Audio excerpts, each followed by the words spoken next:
Amir Khan reacts to Conor Benn calling him out.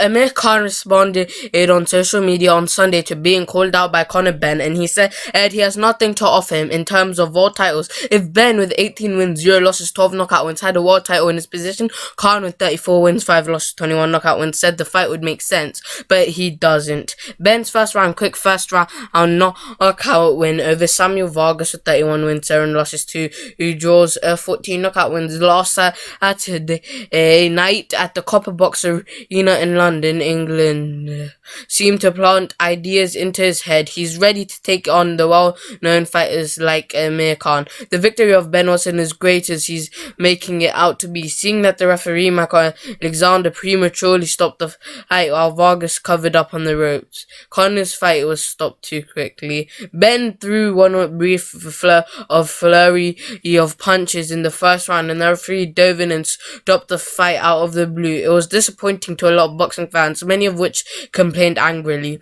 The question is, if Vargas was the one throwing the punches, would the fight have been stopped? It's difficult to imagine the referee stopping the fight if Benn, the A side, was the one of the receiving end of punches.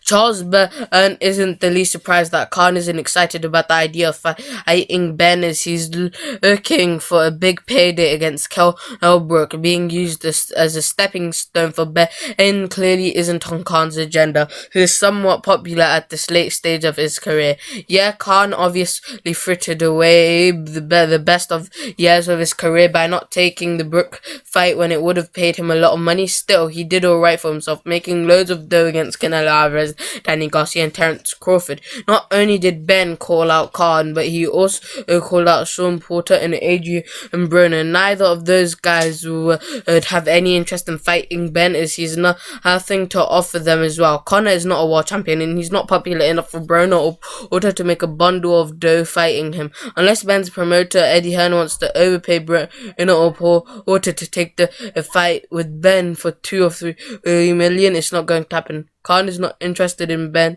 fight. Conor, well done, great kid. Wish him the best at his age. I was a world champ. Maybe if he had some belts, the fight would make sense, but he's got a long way to go yet.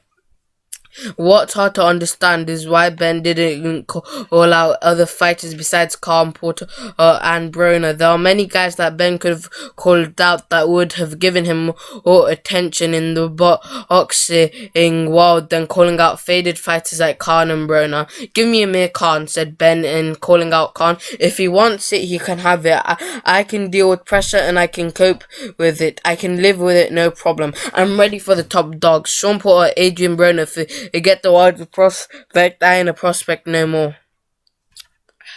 I don't want to burst Benn's bubble, but Khan and Broner don't qualify as being among the top dogs in the welterweight division. Yeah, Porter is one of the top dogs, but Errol Spence Jr. recently beat him, and he's done nothing since other than defeating a weak fringe contender Sebastian Formella. These are the top dogs at welterweight. Errol Spence Jr., Vergil Ortiz Jr., Terence Crawford, Sean Porter, Jaron Ennis, Keith Thurman, Danny Garcia, Manny Pacquiao, and David Avsanian. It would be impressive if Benn started calling out some of those fights, particularly Jaron Boots Ennis and Vergil Ortiz Jr. There's a better than even chance that if Benn calls out Ennis or Ortiz, those two guys will agree to the fight immediately. But it's safe to say Benn won't call out Ennis or Ortiz, and the reason is obvious. Those are higher caliber fighters than him, and he wouldn't be able to count on a premature stoppage like we saw last Saturday. As always on the Fight Talk, and I am out.